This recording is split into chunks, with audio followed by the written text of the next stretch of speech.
don't enter one chance, I swear, now go with the go so. Yes, men, they kill us every day for them busy, they campaign again. After they failed all the promises they made, oh, then they praise themselves. Why the masses were supposed to give them the praises we they are they run to? Move it down. I blame it on the religious leaders. I blame it on the traditional rulers. People were supposed to fight for the people, they don't compromise. Shame on the rebellious brothers. People will cry with us to ring answers. Today them don't join those oppressors, they eat your love. Something on the smell of. Very soon now we go perceive them. We have up where this government they cause my time bomb.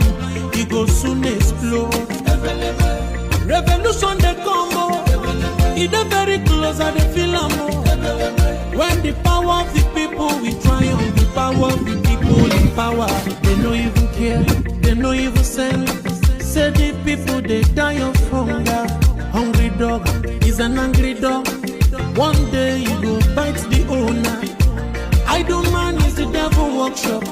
Many youths for Nigeria no good job. And the country the youths got no future. The country is gone, that's on period. Move it on. I blame it on the judiciary leaders. I blame it on the electoral officials. People were supposed to save the nation, but they collected bribe. Shame on the armed forces. People were supposed to protect the masses. One of them they shoot us anytime they hear our voice.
Kiwe wesu garani orianya nine oria nine nke pụrịta kwasa mmadụ dị ndụ n'ihi na ọ bụ naanị gị bụ onye na-agwọ ọrịa anyị wee na-akpọkụ gị onwe gị bụ simile nke ndị agha ka igwe mere anyị ebere ka akwa nke anyị na-ebe ka ude nke anyị na-asụ wee bịa n'iru gị ka iwe mee ka Biafra wee guzosi ike ka anyị wee n'ikpete maazị nye ha sọgụtụtara nsọpụrụ na ịja mma site n'ebighị ebi ruo n'ebighị ise mama dịrị gị Chineke mama dịrị gị.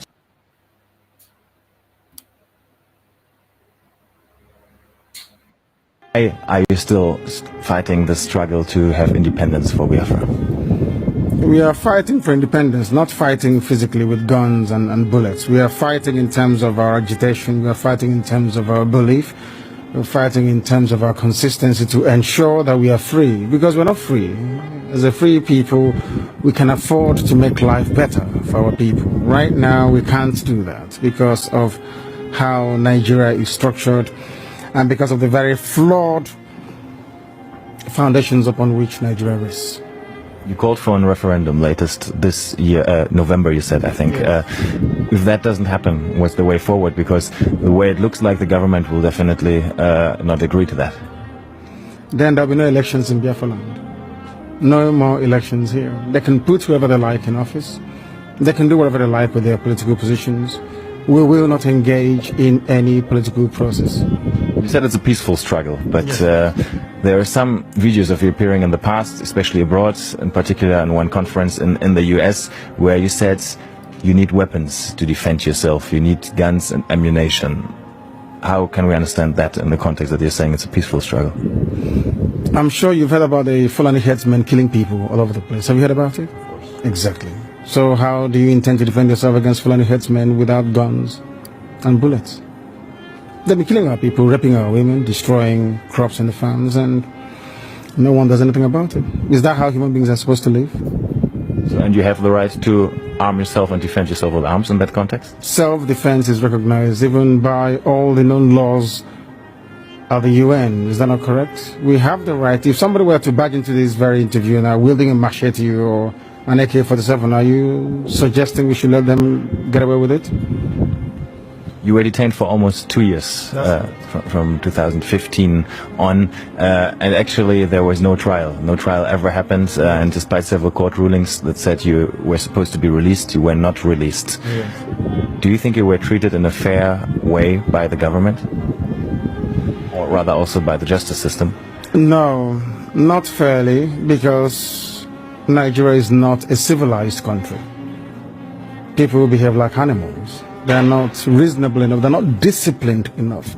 They are not mentally developed enough to run a transparent civil society. For them, they have a feudal mindset where you have the ruling class and, a multitude of poverty-stricken people who never utters any word in rebellion or to even ask questions about their plight. That is one thing we are determined to challenge. Don't you think you insult a lot of Nigerians with that? I'm being very kind, to be honest. I could have used far more harsher words to describe them. I'm being very kind. So generally, you don't think very positive of your countrymen then, obviously? They are not... When you say positive, no, as individuals, perhaps there are a few good people amongst them. But as a collective, this is an absolute mess. And you can see for yourself.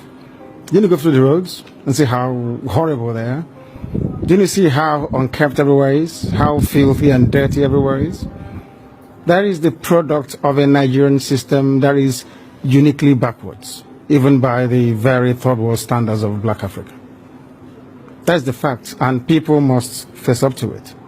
Well, I traveled in the north quite extensively, and I went to very remote areas sometimes where you would still find Igbo people living there, peaceful together with communities in the north. Don't you sometimes think that you might endanger their peaceful coexistence with the communities there, that they might get into trouble with that? So if they're living so peacefully together, or cohabiting so peacefully as you put it, how come you hear about all those uprisings in the north where southern Christians are being slaughtered and nothing gets done about it? Are you telling me that that is normal? People are in the north out of a dire need, necessity more or less, to try and survive. Because here, the entire production process has been emasculated by people and policies that are geared towards ensuring that our people exist in perpetual state of poverty. And that is unacceptable to us. What we're asking the world to recognize is that we want to live in peace, not in pieces. We want to live in peace just to allow us to be. Allow Biafra to exist. We were existing before the British came. Just allow us to go back to, what we were before. No African came to Europe to create countries. So for somebody to just come in here and say, you, from today, your name is Nigeria, is simply laughable.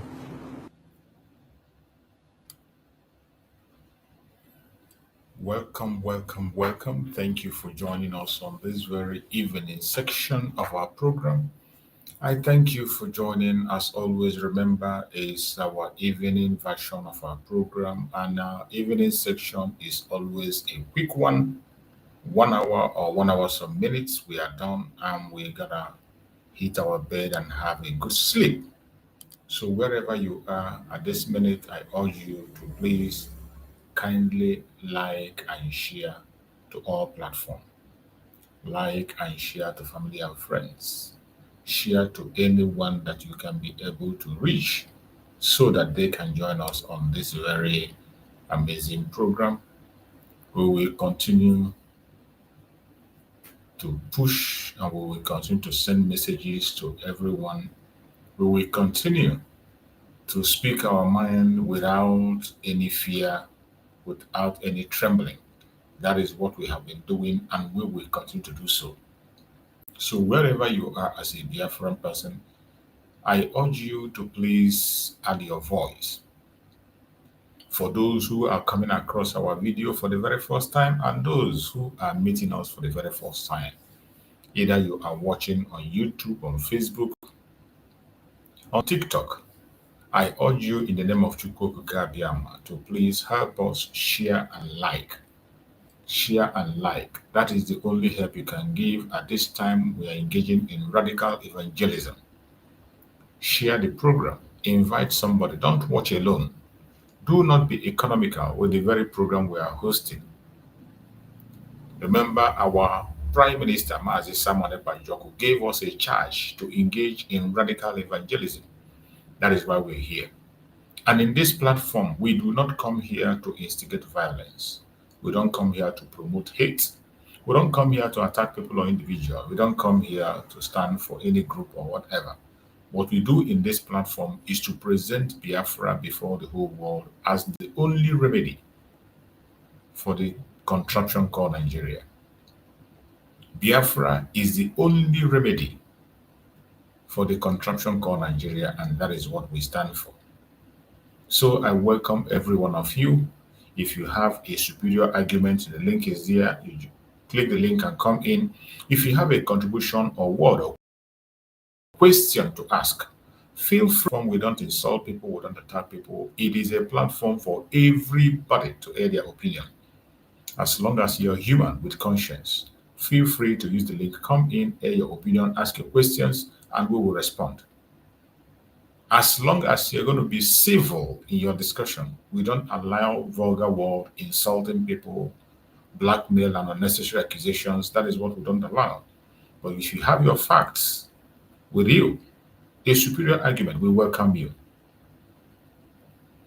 I can see my beloved brother Gerard DK always here. My brother Gerard, I thank you so much for your support, for your immense support. I appreciate you. It's not easy. You are always here in the morning section. You are here in the evening section. These are sacrifices that people have to make sure that the gospel continue to move. I appreciate you, my beloved brother Gerard. May Chukwu Kikabiama continue to guide you, protect you, secure you wherever you are, give you more strength to pursue the truth and to be part of those that will raise the flag of Biafra very, very soon.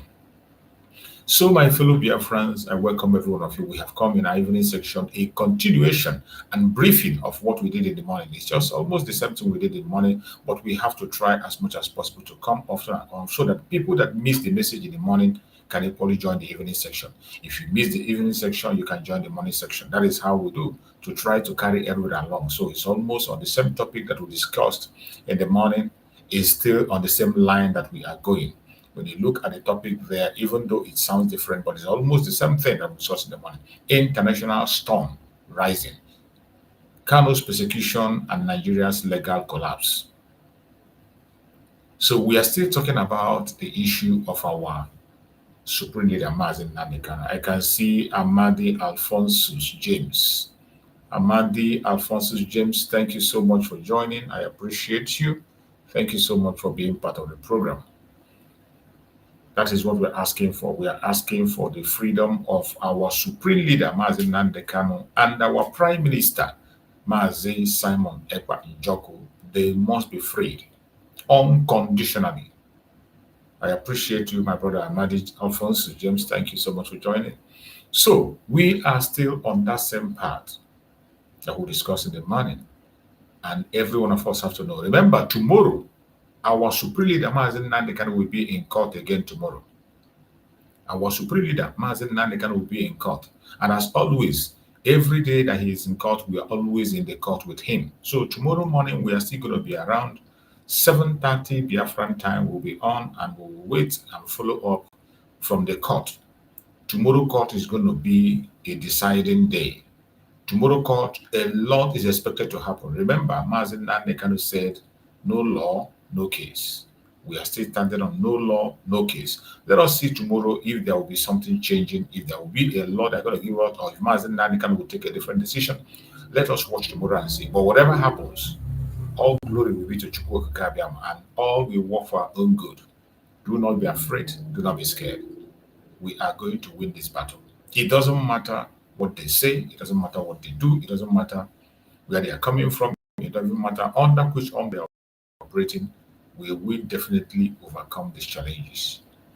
All I ask you is that within your own, you know what you can do. Anything you know you can do to make sure that this battle continue to do that. Oh, thank you so much, my beloved brother Chris. I can see my brother Christian there. That's my brother Christian. Thank you so much for that super chat. May Chukwu Kabia continue to guide and protect you, secure you. Thank you so much. My brother Christian is one of my speaker in this very platform. Constant speaker, saying his opinion, not minding, not scaring. That is how it is. Independent mind. That is where we are. Speak your independent mind at all time. Nobody's going to gag you. It doesn't matter whether you agree with us or you don't. Whether you agree with me or you don't agree with me.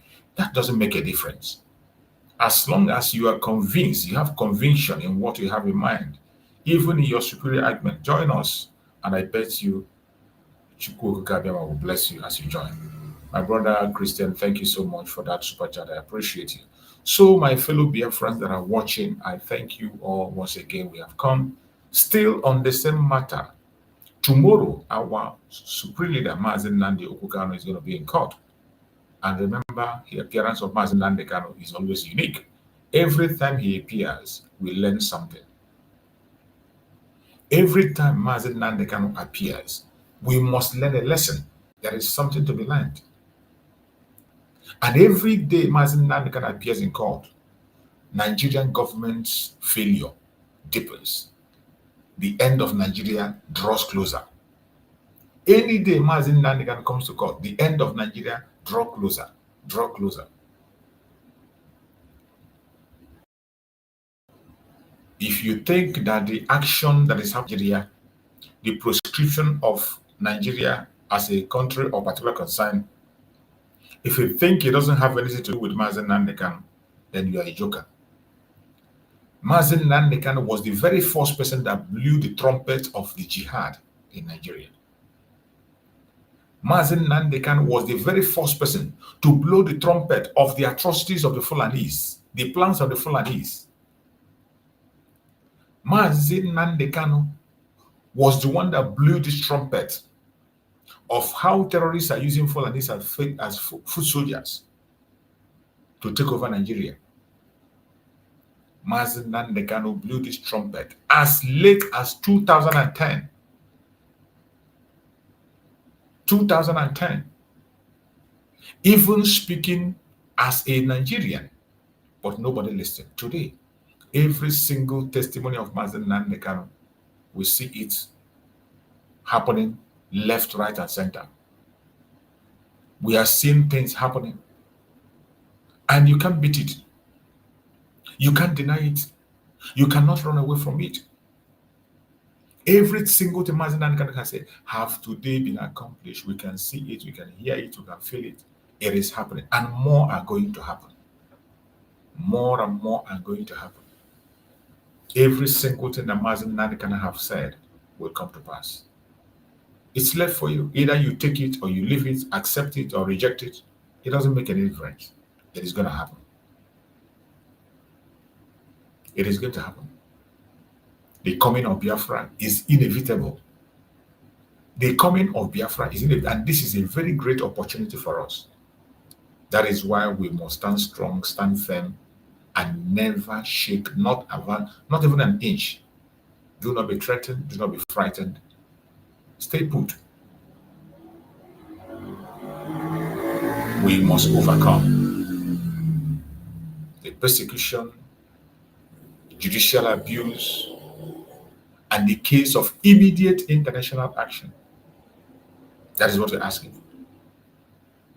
We need immediate international action. Mazi Nnamdi Kanu must be freed now. Mazi Nnamdi Kanu must be freed now. It does not matter what anybody says.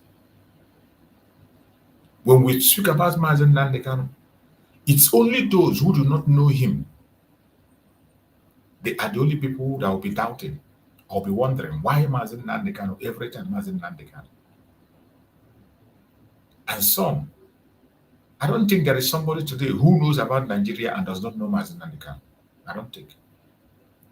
But for those who might pretend they don't know, Mazi Nnamdi Kanu is the leader of the indigenous people of Biafra, IPOB. The leader of the indigenous people of Biafra, IPOB, who recently was kidnapped from Kenya and detained since 2021. Meanwhile, the detention and attack on Mazi Nnamdi Kanu started since 2015. If you check from 2015 to 2025, it is 10 years. But sometimes people begin to calculate from 2015, 2021. 2021 is just the second phase of it. The actual detention started from 2015. It is 10 years. The indigenous people of Biafra leader is being detained, persecuted by Nigerian government. It is very important that people pay attention. The legal precedents, the human rights, regional stability, these things are what you have to pay attention to. While we talk about the issue of Mazi Nnamdi Kanu. And these are what the international community should be paying attention to. Legal precedents of the case of Mazi Nnamdi Kanu.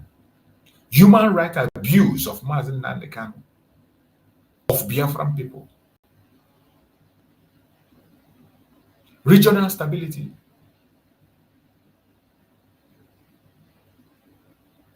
We are asking international communities to weigh in. Join Donald Trump. Join Donald Trump to proscribe Nigeria as a country of particular concern and take action alongside with Donald Trump. You must join the United States to take action as they are taking action. Don't sit back and watch. Don't be an observer. Do not be an observer. No matter what happens, you must stand up and stand up now. The very first arrest of Mazi Nnamdi Kanu was 2015. 2015. Even then, they had no charge against Mazi Nnamdi Kanu. The charges did not hold water. They keep on delaying, and they held him for 2 good years before he was released. After his release, they came back to take his life.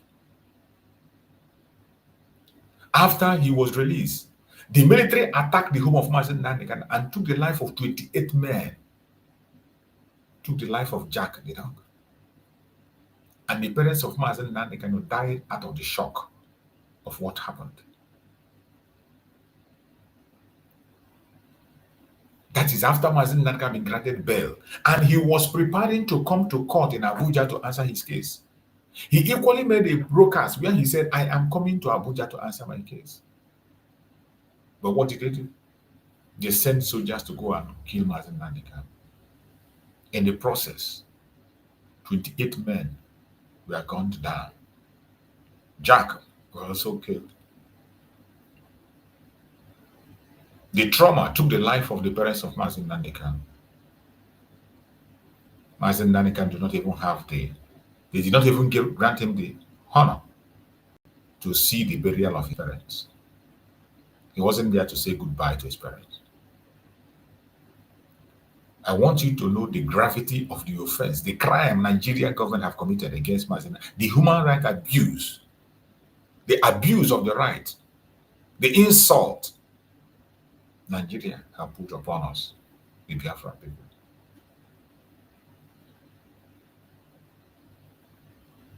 when Mazi Nnamdi Kanu narrowly escaped for his life and left Nigeria in 2017.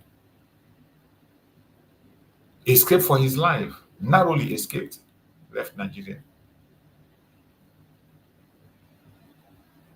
Then, in June 2021, extraordinary rendition from Kenya. He was kidnapped from Kenya and brought back to Nigeria. Extraordinary rendition against international law. And he was detained in Nigeria. They detained him indefinitely in their court. Since then, it has been one delay or the other, one delay or the other. What we see from 2014 to 2012 is multiple trial delays. Judge recusal, latest hearings and deadlines. In this process, Mazi Nnamdi Kanu equally, within this period, has won cases in 5 courts. Has won Nigeria in 5 courts in his favor. He won in Kenya. The United Nations Arbitral Committee gave a ruling on his favor, asked for his release unconditionally, and compensation be paid. 3 courts in Nigeria, he has won his case. In Enugu, he won his case. In Omaya, and he won his case in appeal court Abuja. But in the midst of all this, they continue to detain Mazi Nnamdi Kanu.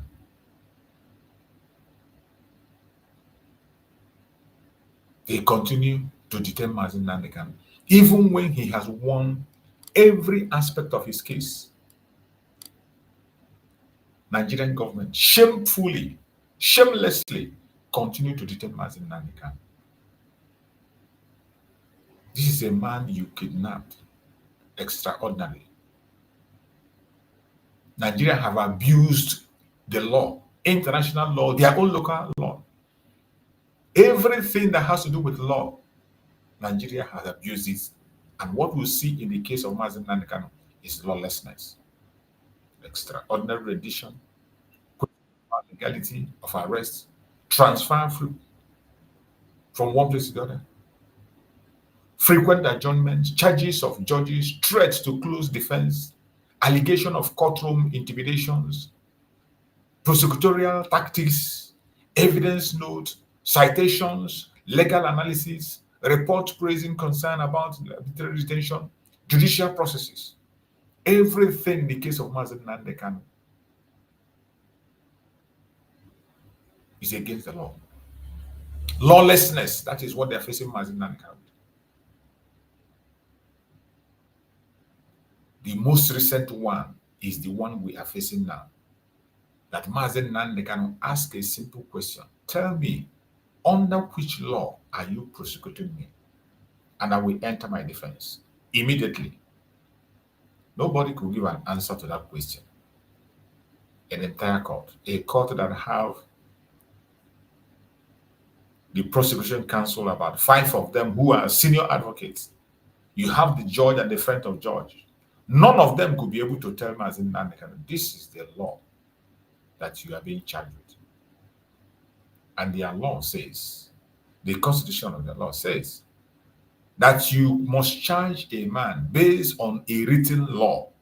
Without a written law, you cannot charge any man for any case. There must be a written law for you to charge anybody.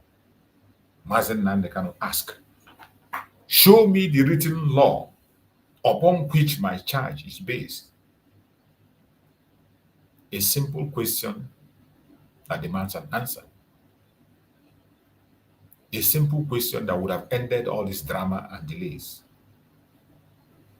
But because the evil entity called Nigeria has made up their mind to continue to hold Mazi Nnamdi Kanu for as long as they can.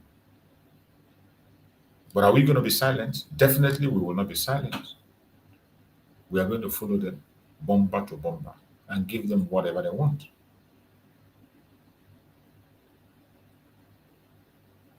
The international communities have to weigh in. It is time.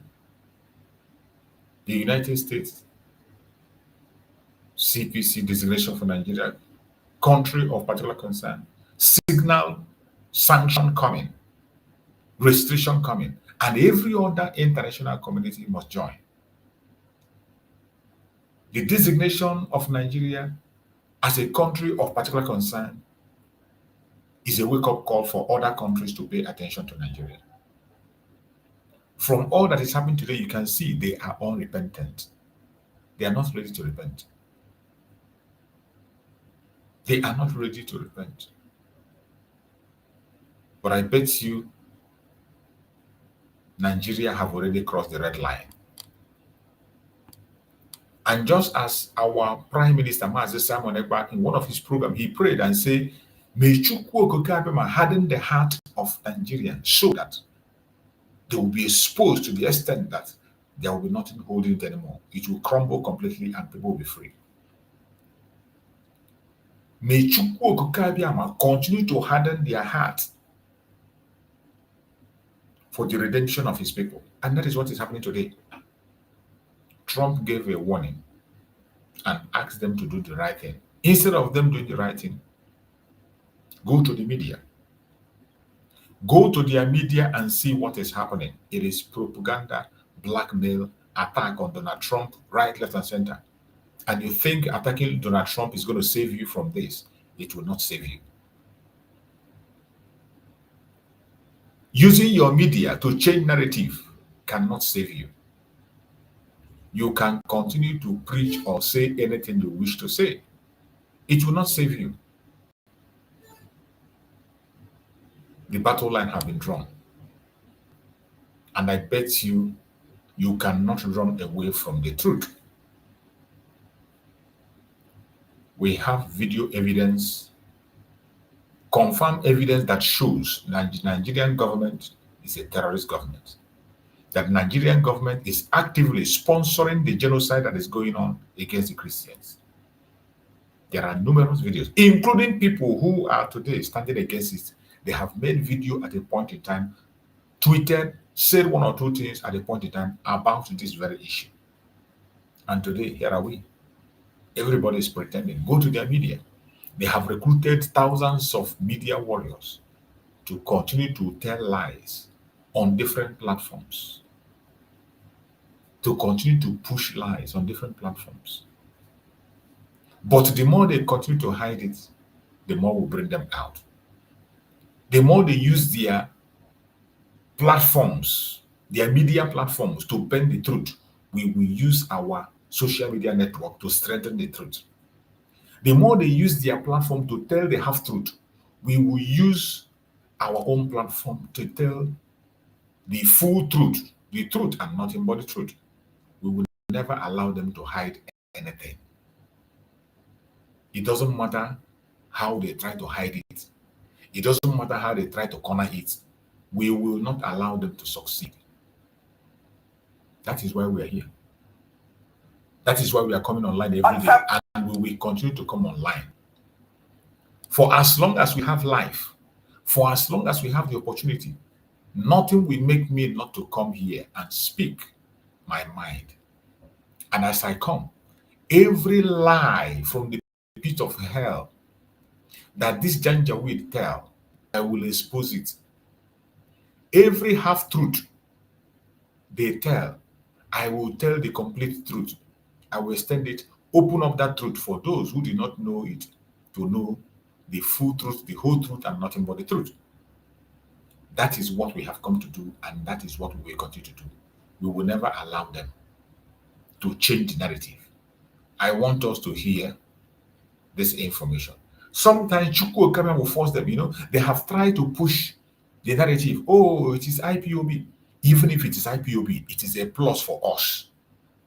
If we are the one that made Trump to take action, glory be to Chukwu Okike, and finally somebody is listening to us. They saw that one is going to put them into trouble. The narrative. Oh, Trump is coming to take resources. That one didn't work for them. They changed another one. Oh, Trump is this and that. They changed another one. It doesn't matter where they run to. It doesn't matter the style they come with. Anyone they bring, we are good to go. And we are going to follow them bomber to bomber until we get to the rest of it. Let us listen to this woman, what she has to say, and the report they have to say.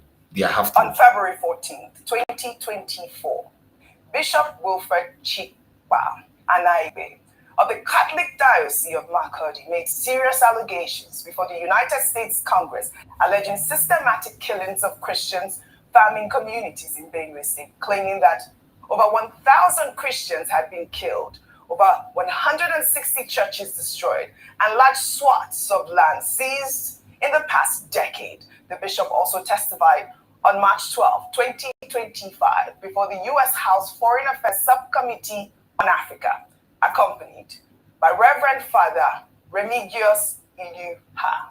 Let's take a look. Constitutionally, we are a secularist country, but our unity has been fragile. Political and religious actions and even public speech have been carefully managed to avoid accusations of religious bias. A long-term Islamic agenda to homogenize the population has been implemented over several presidencies through a strategy to reduce and eventually eliminate the Christian identity of half of the population. The quest to Islamalize the land appears high on the agenda of some of the powerful and influential Muslims in Nigeria. There is a campaign to take land to spread Islam. And there is the Christian farmers from the central region of Nigeria and Benue State and Makurdi in particular, as they are forced to abandon fertile lands that use to feed the nation, which classify Benue as the food basket of the nation. Militant Fulani herdsmen are terrorists destroying society. They steal and vandalize, they kill and boast about it. They kidnap and rape, and they enjoy total impunity from the elected authorities. None of them had been arrested and brought to justice. This is supported by the corrupt system in which we operate and the abject poverty among us, which allow the criminal to easily attract more recruits and prey on more victims.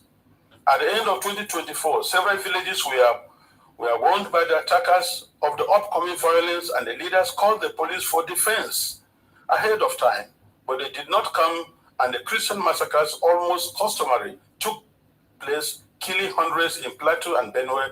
The militant also burned down the 8 Catholic churches of St. Mary's Parish in the Diocese of Boko, which in Benue State, as well as the parish house, clinics, schools, and other houses. We live in fear because at any point it can be our turn to be killed, but to remain silent is to die twice. So I have chosen to speak. I speak on behalf of the millions who are in the camps. I speak on behalf of those whose loved ones have been killed, but no one has even offered a word of consolation to them. I speak on behalf of the thousands of young girls who have been adopted and raped because no one, not even the media, mentions them anymore. Foremost, I speak on behalf of my flock who are unable to worship freely, unable to return to their ancestral farms and homes because that land has been ruthlessly taken from them by the armed herdsmen. I request and I plead, I ask you to redesignate Nigeria as a country of particular concern. Bishop there requesting for Nigeria to be redesignated as a country of particular concern. While the bishop's testimony highlights the deep contested narrative around religious violence in Nigeria, while the bishop presents specific allegations of systematic targeting, government officials maintain that terrorism affects all Nigerians regardless of faith. This leaves international observers to navigate the competing accounts of Nigeria's complex security challenges. And Rufai, so you see how evil these people are. This very video you are seeing of this Reverend Father was not done yesterday. This video has been here for months, if not almost a year. They saw it and they ignored it. They didn't even show it in their studio. They did not. Only this time they begin to bring all these videos and they're showing it. When this Reverend Father went for this very mission, I played that video here. Many of us showed that video on social media. It was everywhere on social media, but no Nigerian media played it. Because they want to blame it on IPOB in the Igbo. Exactly. No Nigerian media talked about it. They played it down. Now, the result is coming. And look at them now coming to their studio. They play it as if it is something that happened yesterday. Because they have card of IPOB. They saw that card of IPOB will be much more dangerous than they can ever imagine. Yeah. I wish they continue to push that narrative of IPOB. I wish they continue to push it. You know, they push it, they see that it's not favorable at all. Now they withdraw from that IPOB propaganda. Now they are talking about US and China. Trying to drag China into it. You see how evil they are.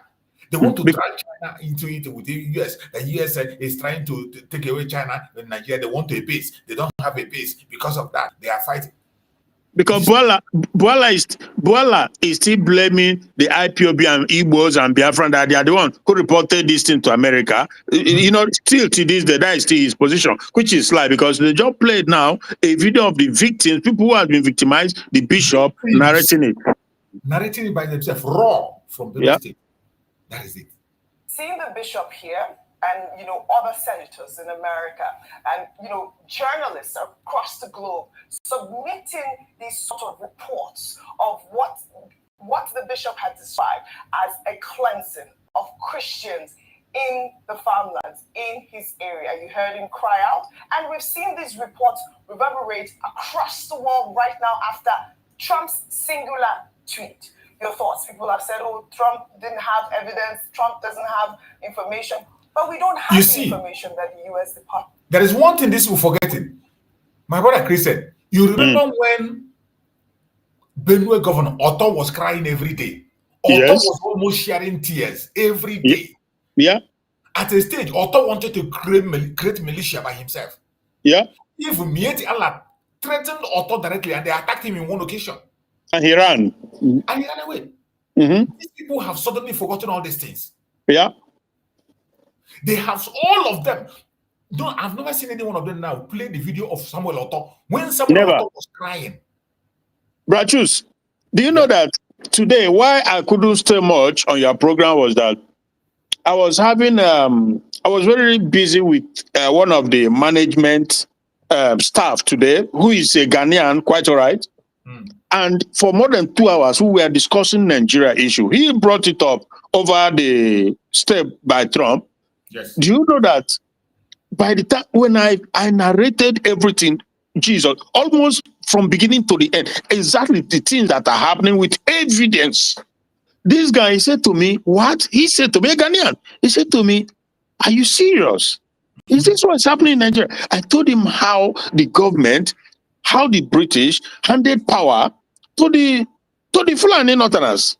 And that over time, it's a long story. I know we don't have long time. You don't have much time in this evening session, but it is well. So, but the thing is that many people in Africa, young people, and some YouTubers, I see some of them from different countries in Africa, if they know the exact nature, the real thing going on in Nigeria, if they know, they will be calling for. They don't know. Most of them don't know. And he said to me, the Ghanaian, after explaining, he said to me, I'm sure that the medias, based on the things I've shown him happening, he said it's very possible that the medias are complicit. They don't speak. They don't tell the truth. I told him that the medias were completely ordered, either not to report it, or when they report it, they should change the narrative. Exactly. He said, yeah, that is how it goes. My brother, Odiego. But you know what? We can't look. Something is happening, and this time you must be grateful to be alive to witness the hand of God in mission. Because I tell you, I said it before, and some years back I've said it on Vam show. I said, Nnamdi Kanu, an innocent man, that the gravest mistake Nigeria made was to have kidnapped him, an innocent man, and put him in that dungeon. But they didn't know. If only they know. But God has hardened their heart, and He's going to take glory on them. Yes. I don't want to preach this evening, bro, because I'm not a preacher. But trust me that Jesus Christ, the gravest mistake Nigeria made, and again, just like Pharaoh, because this is biblical time we live in, God has hardened. He has hardened their heart. Hardened their heart. For destruction, for the glory, for you to know. If you ever doubted if there was God, this is it for you. You are having your answer being played out. God can use anybody. You don't have to be righteous. You don't have to be a Christian. You don't have God. Even B. Maha, the guy whom I've corresponded with some time ago, some years back. He's an atheist, a non-believer. But he's the one that set up this firestorm. You remember that? Yes, yes. Biafra set up this firestorm after having a lunch, was it lunch or dinner stuff meeting with Donald Trump? Yes. About a few weeks or months after having this lunch with Trump, that's when he came out to say that, why is it that Christians are being massacred in Nigeria, everybody keeping it hush hush, while every time Gaza, as if they are the only human being that matters. That is what set up this whole, and he's not even a Christian himself. No, so what I'm saying is that, bro, man, God is moving. And you know, when he moves, nobody can stop him. And there's this Yoruba guy, if you remember, because like I said, God uses everybody. Iginla, he already keep preaching. He's been crying out, dialogue now. The time has come. Because this God that is moving now won't be stopped, can't be stopped. If the whole world decide to go against him, he can close up. He is God. And he's using men like Trump. For this purpose, he brought Trump. For other things too that he has to do, because not only this, but it's part of it.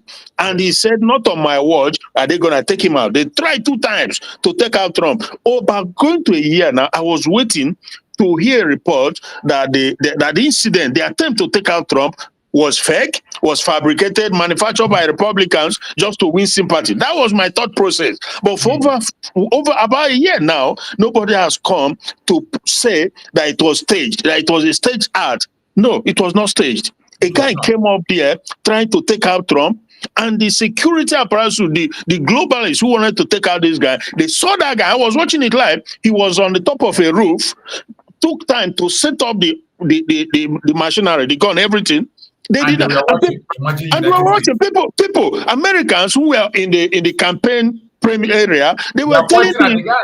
They were pointing at the guy, telling them that there's a guy with a gun up there. They allowed him. They didn't do anything. You know what they wanted to do? That by the time he take out Trump, by the time he shoots and Trump is down, then they will take out the guy. But you know what? Because he's God. So when they shot, Trump moved his head and they just pierced through his ears and blood splashed everywhere. Then they took out the guy. That was what they killed the guy. But the plan was to take out Trump and take out the guy. But you see that truly, oh my goodness. Anybody doubting, sorry. So you see that God has moved. Nnamdi Kanu, I don't know if you're aware, he has written a letter now to Trump. You're aware, right? Yeah. Hello? Yeah, maybe we can discuss that tomorrow. Yeah, maybe we can discuss that tomorrow. So everything is working. Everything is working according to his plan. It's not how far, but how well. You know, when God... so my brother, Odiego, if you name it. Odiego. Has at this moment. God bless you for playing that tape. But you see, after playing that tape, I will still tell you that what that priest did report is still underreported. Because many of the cases are not reported. I read out a message about a vicar in Kaduna paying 600 million being taxed. Many cases like that. But also, because I know the country I'm from, I keep saying, let us stop the killings. Because the country I'm from has now changed the conversation about Christians and Muslims, which is never the case. The point is, you see where these idiots are evil. You see where these idiots are evil. He said he now agreed on the report that what the man reported is even underreported. He agreed. But now he is saying that they have changed the issue now to Christian Muslim. It was never Christian Muslim. Who said it was not? Who are the people? The actual thing is that even if there are some Muslims involved who were also killed, who are the people buying people? Who are the people buying people? Exactly. That is the question. Who are those people buying people? Who are they? Yeah. You see, this is why the Nigerian media is evil. Every one of them, even the one you think is genuine, listen to the undertone. They are all evil. All of them. Just imagine the narrative of him. Just listen. Let's listen to the narrative of this man you think is sent. 600 million being taxed. Many cases like that. But also, because I know the country I'm from, listen to his narrative now. He wants to change the narrative. I keep saying, let us stop the killings. Because the country I'm from has now... This is how they change narrative. Listen. Yeah. About Christians and Muslims, which is never the case. Just imagine that it was never the case. How will people commit crime and the state does not bring them down? And the state does not act as a deterrent from them to keep committing that crime? That's what I have a problem with. So that's why I campaign for stopping the killing. Because in the last 1 week, the conversation has shifted to which religion is being killed the most. And please, we should never fall into that confusion. Because it's that kind of confusion. It is not a confusion, my brother. It is not this man. All of this, none of them. How is it a confusion? These are the advised steps we are going to take to stop the killings. Bro, if most people understand these evil people the way I do understand them, because Aisha Yusuf made a commentary based off of the letter Nnamdi Kanu wrote today. So for me, I commented on the comment section that I am not surprised. People who have their brain functioning optimally, they know who you are, and I've been saying it all along. You guys are all agents of the caliphate. You believe, he said that you believe in Sharia, Aisha Yusuf, right? He's a Satana, right? But you believe in Sharia, and nothing will please her more, even as Sharia and some of them, than to have the entire Nigeria, so that all the women begin to be like a letter. But yeah, so we know, because the things she was saying, which of course maybe tomorrow we can dive into it, about the letter that Nnamdi Kanu wrote and things she said. So, but thank goodness, even on the comment section, people were telling her that you are wrong and this and that. So, like this Rufai Osedi, most people they say, "Oh, you speak truth," is lie. They speak half truth. Half truth is lie. Half truth. Just look at how he's shaping the narrative. Yeah. That's who they are. They can't change. They are what they are. So what they do is they pretend and succeed in manipulating and fooling the gullibles that he's on your side. He's not on your side. He's a pure one Nigerianist. Despite Nigeria being an evil entity that will never do well. An evil demonic entity that was created for a purpose that is living today. Everything happening in Nigeria was the purpose in which was created from the realm of darkness, and the only light has come to destroy the darkness called Nigeria. By the grace of God. Thank you, my brother. Thank you so much, my brother. Let us hear this one.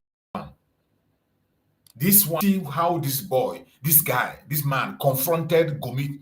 You see what they are doing today to show you how evil these people are. Every station is, all of them are talking to Gumi. They are giving Gumi platform to defend. Yes, all the stations, they are giving Gumi platform to defend these people. Okay. In all the stations. Yeah. Obodo Ekwensu. Yeah. I like the way this guy confronted him face to face and gave him woto. Good. The boy the man they invited to him with him on that studio gave it to him woto. Let's listen to what the guy said. Let's see what the guy told him, which is the absolute truth. Gumi should be in prison now answering questions, but because Tinubu is complicit, if people can lie all they want, they can pretend, they can say whatever. We know what is going on. Thank you. Where have we been getting it wrong as a nation? Why are we still having this conversation even after many years and several efforts? Every time, why? Oh yeah. Yeah. The reasons why we are getting it wrong is because of people like Sheikh Mohammed Gumi. In a clear case of a war, because he's talking about bloodshed. Did you hear the guy? Did you hear what that guy said? No, I didn't, because the volume is not coming out loud. I don't know why. But anyway, what did he say? He is telling Gumi, the guy, the presenter was telling him that he doesn't know why Nigeria is getting it wrong. Every time they're getting it wrong. When are you going to get it right? And the guy told him that Nigeria is getting it wrong because of people like this Gumi. Wow. Okay. Let's get it. Maybe you'd like to react to some of the things that have been said, but my question to you also is, where have we been getting it wrong as a nation? Why Yoruba media. Jesus Christ. Even after many years and several efforts. One of the key reasons why we are getting it wrong is because of people like Sheikh Mohammed Gumi. In a clear case of a war, because he's talking about bloodshed, there has been bloodshed, and Nigeria has been a theater of war for almost 2 decades. Possibly it is not affecting him directly because most of the casualties, most of the mass murders is that of Christians. He appears to be a negotiator, but to be very honest with you, he has advocated more for appeasing the terrorists rather than advocating justice for the victims. And I think it's important to us because I believe he's an Islamic cleric. He understands the concept of justice. How do you deal with a scenario of people raping women? Tell him face to face. People decimating homes, people sacking communities, but then the strength of your advocacy is that the government should appease them. Whether in the Cold War, in the history of any war, whether guerrilla warfare, whether military warfare, have you ever found a situation where there is an active bloodshed going on, and then you believe that appeasing the criminals that are carrying out these genocidal attacks and infusing them into the military will help? From the very beginning, when the notion of amnesty, de-radicalization, and integration began, we have never seen a scenario where these repentant terrorists, as they call them repentant, have ever led people to their camps and they were decimated. They have been growing exponentially. They have been acquiring more arms. So that is basically the problem we are having. We are getting it wrong simply because we have managed to create a false narrative. An example is we have managed to compartmentalize terrorism or this Islamist activities to look as if it's Boko Haram that is doing it. The reason is because the rest of the terrorist groups that are jihadist in nature have been forged into different names. For instance, he's talking about two fighting.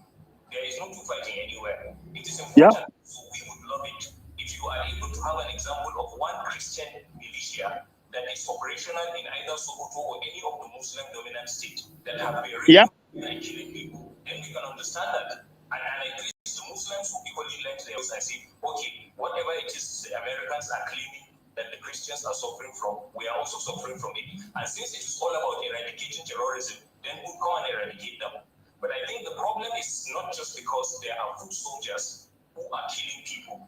It is because there are people who are sympathetic to the jihadist cause, there are people who are sponsoring them, and the involvement of any foreign nation in a scenario where there is a genocide does not end with the foot soldiers. It traces those who are sympathetic to their cause, whether because of political or religious or ideological beliefs. It equally traces those who sponsor them. And I think that's primarily where the problem lies in Nigeria. We are not sincere with the war against terrorism. Once it involves, because wherever you go to, we can't force ourselves. Most of the time, a lot of Muslims stating that these people, they are not truly representing Islam and all of that, blah, blah, blah, and all of that. But the truth is that there is an Islamist, well-armed Islamist jihadist group that has been massacring Christians. And what we find, unfortunately, people who should be speaking or condemning this act are busy trying as much as possible to create sympathy for them. You can imagine him saying that killing the terrorists will now amount to genocide. Then what would you tell the people that have been buried there? For instance, just of late in Yelewata, over 250 people were killed. But he describes that not as a genocide. He says two fighting. Even though we don't know. All right, Zari Yusuf. I mean, we are really trying to manage time, and I know you have a lot to say. But the guy gave it to them, woto. Yeah. The guy gave it to them, woto. You see, these people are evil. Look at what the guy told Shekumi to his face there. With people like you, this problem cannot be solved. Yeah. How can you explain the fact that you are more sympathetic to the terrorists than the victims themselves? How can you explain that? How can you explain that for the fact that you give them brand name at every given point in time? How many terrorist groups do you have in Nigeria? How many? Who are they? Who are the foot soldiers? Who are they? Muslims, all. And when you call these things, and this is why Trump is different. You can't come and tell Trump, don't say Fulani Hesbe. You can't do that. Yeah, it doesn't mean word. It doesn't miss word. He will tell you, he will name it the way it is. Yeah. This is how they pamper Fulani, the Fulani headers, Fulani terrorists. They didn't call them terrorists. They say they are headers. Yeah. No, don't call them Fulani. They would, at a stage, they tell us that even Igbos are headers, even Yorubas are headers. Everybody's header. Don't say Fulani header. My brother. Yeah. And this is the same thing, narrative they continue to push. Yeah. Tell me how you can build a nation based on this kind of lies. Never. How? Because of Tinubu's 2027 quest for re-election, whatever, the Yoruba media, they will not ask Tinubu ask Tinubu, how is it that a guy like Gumi, who is a terrorist coordinator, a go-to guy who was deported from Saudi Arabia over terrorism related, why is he walking around telling, well, how can you not? But they won't do it. The media, the Yoruba media, they will not call Tinubu. They will not go and meet Tinubu. You know what I mean? Because we see presidents being sat down and questions. Presidents all over the world. Trump, but they won't do it. Why, ask Tinubu, why are you allowing the likes of Gumi, who is coordinating, liaising with the terrorists? Why is he walking around freely? They won't do it. Yeah. This is Gumi again in another station. Look at what he said. Considering the lives of those that they are also taking and the lives of people that they are also making, unlivable. Okay, you see, if they leave banditry, they won't have source of financing their war machine. Did you hear him? That if they leave banditry, they will not have source of financing their war machine. Okay. In the national TV. Mm-hmm. That if they leave banditry, they will not see the means of financing their war machine. So we should allow them to continue to do their banditry and finance. To kidnap people, yeah. And which war? Which war are they fighting? War about what? Exactly. Yeah. Which war are they fighting? What are they looking for? Yeah. What do they have that the Nigerian government took away from them? Unlike the Niger Delta youth who had their oil being taken, had their environment being polluted, or like the Biafrans, IPOB, who all they did was to ask for peaceful freedom referendum, and they were met with massacre. You see? It is so sad. And this don't want to push them into that terror. This one is another one. The same criminal, the same criminal. Look at what he's saying here in TV. Tinubu's TV. Beyond what they are doing now, because yes, it can get worse. They have shown us their willingness to negotiate. So people that are ready to negotiate, why not to just declare them bandits so that you can use whatever weapons you want? Before, they used to catch Boko Haram and present them to the authorities in Zamfara. But now they're all terrorists. Secondly, the only door that remains, that is we clergy to go in and negotiate with them, is closed down permanently.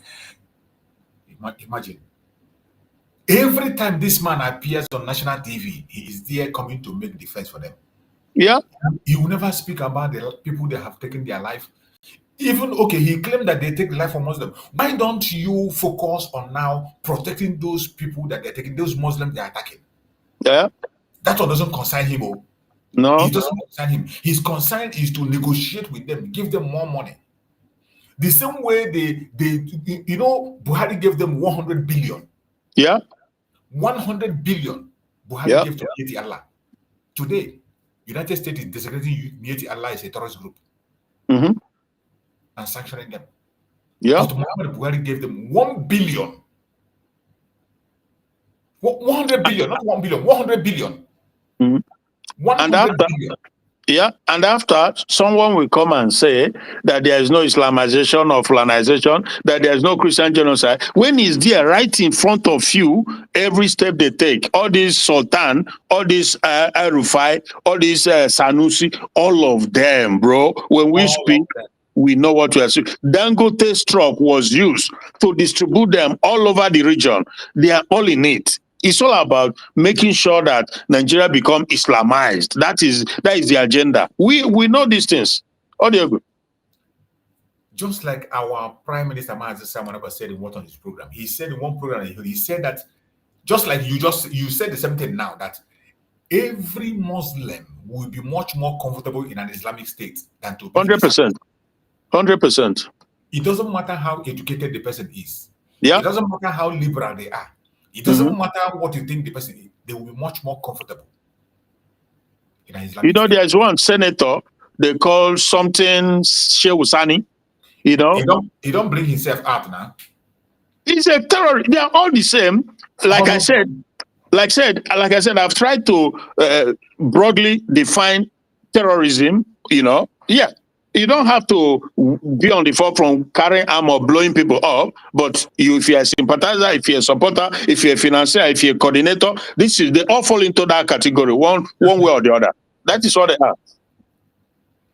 Let us hear from this brother, this guy from Yelwata, the one in the United States that is always making reports and was one of those who made this report also that was called also by some of the senators to get information. Oh, that is the guy. You see, he brought choose. You see, is that not what we've been saying all this while? I said, look, we need people, Biafrans, who are there, who can go and make our case to them. That is what it's all about. You remember how many times? But thank goodness, God, like I said, God said, if you don't worship me, I can command a stone to worship me. So God is using other people to bring the case. And now, Nnamdi Kanu, for the first time, Jesus Christ. Then Nnamdi Kanu have the opportunity to write Trump. He hasn't had it all this while because he was secluded in the dungeon. But thank goodness, God is moving. Yes. Let's hear this brother. Yeah, hello. So I just want to say that whether we like it or not, the US, the United States, President Trump must act on our matter. He must act to protect the persecuted Christians who have been subjected to attacks non-stop in the past. We've lost more than 200,000 people. My community is almost obliterated by these jihadists. So we, the victims, we are the ones who have to fight the United States. They did not randomly on their own to say they are going to save Nigerian persecuted Christians and other moderate Muslims who are persecuted by the Islamic jihadists. They know everything that's been happening. This never started today, it started long ago. Long ago when the likes of the APC of Buhari and the US to complain about President Jonathan by saying Christians are persecuted, people are killed in Nigeria. They laid the foundation, and before they declared new, so the US must come to settle whether anybody likes it or not. And they will do it in no distant time. Yes, we are the ones complaining. So it doesn't matter whatever the position of government propagandists, my friend Daniel Walla, all this other one, the self-information, the likes of Onanuga, the Botika, the terrorist enabler, Shemkubi, and another ethnic migrant who just revealed himself, Senator Shirosani. You know, was not talking about the killings of our people. So our priority is to be saved, and the US is gonna help us. That's the truth. I see a lot of people talking about bringing a very kind of foolish analysis by saying anywhere the US touches, there's always instability, and it's not true. That is a lie from the pit of hell. You can't use the isolated cases of Libya, Iraq, Afghanistan to make a conclusion. In Libya, we knew what happened. It were the people themselves who rose against Muammar Gaddafi. And US only came when Muammar Gaddafi was killing these people like ants. And they imposed no fly zone, remember? No fly. And the people did the rest. The young guy who shot at Gaddafi when he was hiding inside that gutter was celebrated as a celebrity. Was he an American? No. In Afghanistan, the United States went to dislodge Al Qaeda because of 911 attack. Yes, they may have recorded great failure there, but their objective was achieved. It's not Al Qaeda. And in 2011, they killed Osama in Pakistan by not even dropping boot on the ground. They came on Chinooks, dislodged him, killed, picked his body, and dropped his him. And so when you begin to complain that anywhere they touch theirs, it's a lie. US touched South Korea when the two Koreas were embroiled in war.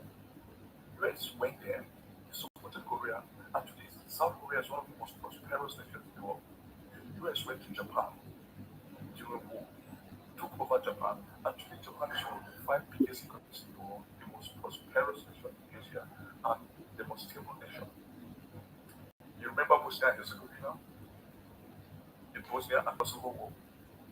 US, United States went to support the Bosnians. Those Bosnians were Muslims. It was a very big genocide that was happening.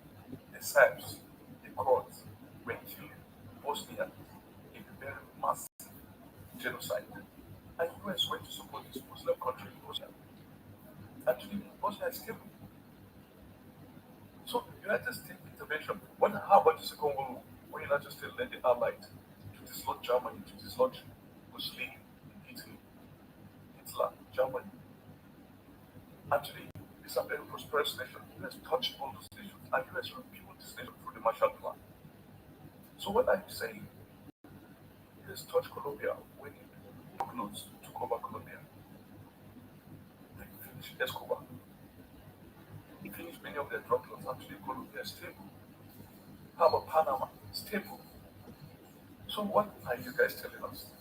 How about Kuwait? Africa has suddenly forgotten Operation Desert Storm. No, they don't remember those ones. Saddam took over Kuwait. Invaded Kuwait. The US went there. They dislodged Saddam. They returned Kuwait back to sovereignty. And Kuwait is one of the most stable countries and most prosperous countries in the Middle East. So why do you like using the isolated cases of Afghanistan, of Iran, countries that were already in turmoil, of Libya, countries that were headed by terrorist sympathizers and terrorist enablers, Gaddafi, who was pursuing terrorists all over the world. And then talking about US coming to Nigeria, look, US must intervene in our case. And all these people like Shekumi, the Sultan, and all those, look, US is not just intervening in our case strictly because of us, 100%, but also because of them.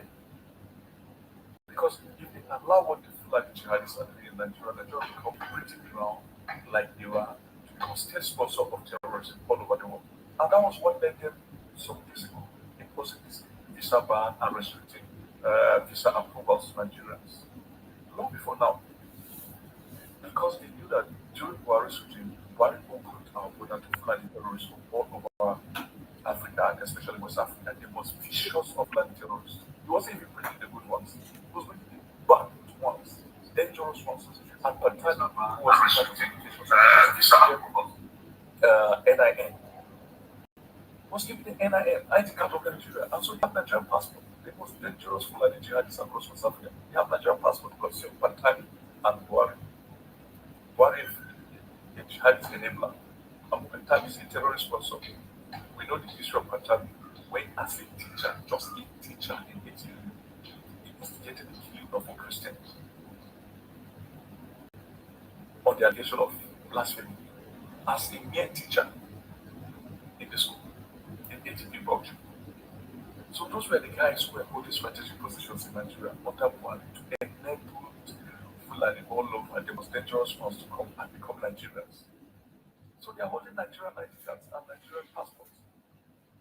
And that is why Nigeria has the highest number of terrorist organizations in Africa compared only to Somalia. And it happened. All this happened during Buhari. Proliferation of terrorist organizations of Fulani ethnicity.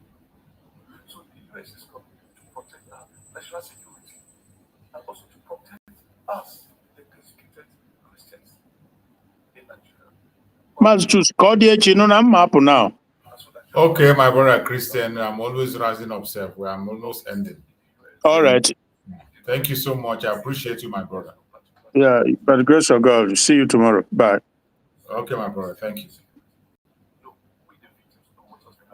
Nobody will tell our story more than us. You see the genocide in Nigeria, government propagandists and sympathizers and people have been compromised, like many of our government officials in various states, and even some Christian leaders coming up because of pecuniary benefits and begin to say there's no Christian genocide. But look, the genocide, the definition of genocide according to the 1948 United Nations Convention on the Punishment and Prevention of the Crime of Genocide, said simply that genocide is a mass attack on people with the intent, to destroy that people in whole or in part because of their ethnicity, because of their race, because of their religion. Gerard, the problem is from the video. I think the video is recorded with the low tone. Sorry about that. Tell us the truth. Even yesterday, these Fulani terrorists invaded many communities in Abdul local government, Mutongo, in Ohimi local government, killed in numbers and destroyed a Catholic church. Did they come to steal? No, they came to kill our people because they are Christians, because they are Hindu. They destroy that church, did they steal any Holy Communion? A Catholic church, did they steal anything there? No. And so this is jealousy. So what the US do home? What the US do say? The US know all the sponsors of these guys. They will select them and they'll finish them. And that is why those people are so scared. It's not even necessary that they must have to put boots on the ground. Even when they put boots on the ground, they'll come on the target. Just like what they did 5 years ago when they came to Sokoto and rescue an American kidnapped. America was kidnapped by Islamic jihadists. They killed those jihadists. They rescued their citizens. And the ones they arrested, they handed over to Nigerian government. And that Nigeria within 11 minutes. That is how swift and sweet they can act. And so, if you want to come to Nigeria, if you want to dislodge these people who they know where they are, wherever they are hiding, they can still do it the way they did it. Qasem Soleimani of Iran. When they just sent a drone up threatening the guy when he landed in Iraq. That's the Iranian head of Revolutionary Guard. Remember the story of Qasem Soleimani? And then, if you remember the way they dislodged the guy in Hezbollah, the Nasrallah, in the deepest out of the bunker. The Israeli missile got him. These people, they can fish you out anywhere you are. They can fish you out anywhere. So that is what we need. These guys need to fish out. Nigeria is not going to go into turmoil. Rather, the attackers will become the victims themselves, which is exactly what we want. And it must happen. It must happen. Thank you so much, my brother. I'm sorry for those who cannot hear it louder. I see my brother Gerard is not saying he didn't hear him closely. The videos is from the recording of the videos. Some of them were recorded poorly. The record was poor, and I think he was talking from his office, so he wasn't talking louder. So I'm sorry for that, my brother Gerard, or anybody who couldn't hear him louder. There is nothing I could have. I've raised the volume to the highest, and yet it wasn't coming out the way it's supposed to come out. So, but I appreciate every one of you that have been patient with us. We come to the end of the program. Remember, tomorrow, our Supreme Leader Mazi Nnamdi Kanu is coming to court. And tomorrow, we are going to read the letter that Mazi Nnamdi Kanu sent to White House. The letter that Mazi Nnamdi Kanu wrote to Donald Trump, we are going to read it tomorrow. Look into it while we wait for the courts to proceed tomorrow. Whatever decision they take, we are waiting and we are watching. We don't have hope in Nigeria. Neither do we have hope in any man. Chukwu Okike Abiyama is our hope and our strength. And I believe that all things is going to work for our own good. I appreciate every one of you that have joined us on this program today. Thank you so much for being part of the program. May Chukwu Okike Abiyama continue to guide and protect every one of you that have been part of this program. See you again tomorrow morning by the special grace of Chukwu Okike. No weapon formed or fashioned against you shall prosper. Anywhere you are as a Biafran, but especially in the homeland, no weapon of the enemy will get you. We pray for our leaders, those in detention. No weapon formed or fashioned against them shall prosper. Thank you so much for being part of this program. Hope to see you tomorrow morning. Remember, guys, good night, everybody.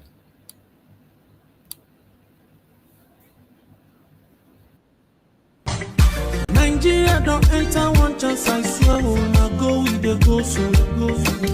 Yes, men, they kill us every day, for them busy, they campaign again. After they failed all the promises they made, oh, then they praise themselves. Why the masses were supposed to give them the praises we they are they run to? Move it down. I blame it on the religious leaders. I blame it on the traditional rulers. People were supposed to fight for the people, they don't compromise. Shame on the rebellious brothers. People will cry with us during answers. Today them don't join those oppressors, they eat your love. Something on the smell of. Very soon now we go perceive. We have up where this government they cause my time bomb. It go soon explode. Revolution they come. closer they feel more. When the power of the people we triumph, the power of the people in power. They no even care, they no even send. Say the people they die of hunger. Hungry dog is an angry dog. One day you go bite the owner. Idle man is the devil workshop. Many youths for Nigeria no good job. And the country the youths got no future. The country is gone, that's on period. Move it on. I blame it on the judiciary leaders. I blame it on the electoral officials. People were supposed to save the nation, but they collected bribe. Shame on the armed forces. People were supposed to protect the masses. One of them they shoot us anytime they hear our voice.